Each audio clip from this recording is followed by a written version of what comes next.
తెలంగాణలో కులగణనపై ముఖ్యమంత్రి రేవంత్ రెడ్డి ప్రత్యేక దృష్టి సారించారు. కులగణనను సాధ్యమైనంత తొందరగా పూర్తి చేయాలని యోచిస్తున్నారు.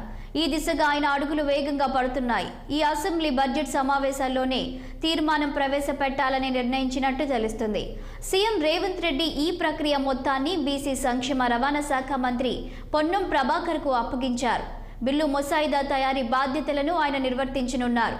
బడ్జెట్ సెషన్స్ లో ఆయన ఈ తీర్మానాన్ని ప్రవేశపెట్టనున్నట్టు సమాచారం.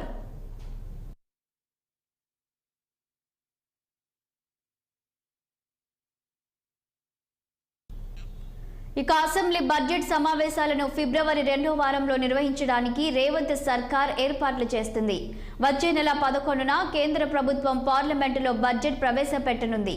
అందులో పొందుపరిచిన అంశాల ప్రాతిపదికన రాష్ట్ర బడ్జెట్ను ప్రవేశపెట్టాలని రేవంత్ ప్రభుత్వం యోచిస్తున్నట్లు తెలుస్తుంది. పూర్తిస్థాయి బడ్జెట్ ప్రవేశపెట్టాలా లేదా ఓట్ ఆన్ అకౌంట్ ప్రవేశపెట్టాలని ప్రభుత్వం ఉన్నత స్థాయిలో చర్చిస్తున్నట్టు తెలుస్తుంది. పూర్తిస్థాయి బడ్జెట్ను ప్రవేశపెడితే పద్దులు డిమాండ్లపై కులంకషంగా చర్చ జరుగుతోంది. ఇందుకోసం అసెంబ్లీ సమావేశాలను కనీసం 2 వారాలైనా నిర్వహించాల్సి ఉంటుంది.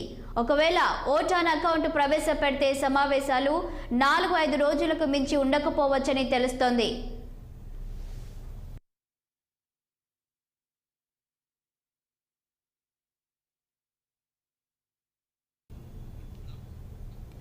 లోక్సభ ఎన్నికల షెడ్యూల్ ఫిబ్రవరి 2వ వారం తర్వాత ఎప్పుడైనా విడుదల కావచ్చనే ప్రచారం జరుగుతుండటంతో ఆ లోపే రాష్ట్ర బడ్జెట్ సమావేశాలను ముగించాలని ప్రభుత్వం భావిస్తోంది. వాస్తవ రాబడుల ఆధారంగానే బడ్జెట్ను రూపొందించాలని ఇప్పటికే ముఖ్యమంత్రి రేవంత్ రెడ్డి ఆదేశాలు ఇవ్వడంతో ఉప ముఖ్యమంత్రి ఆర్థిక శాఖ మంత్రి మల్లు భట్టి విక్రమార్క ఆ దిశగా అన్ని శాఖల మంత్రులు ఉన్నత అధికారులతో వరుసగా సమావేశాలు నిర్వహిస్తున్నారు.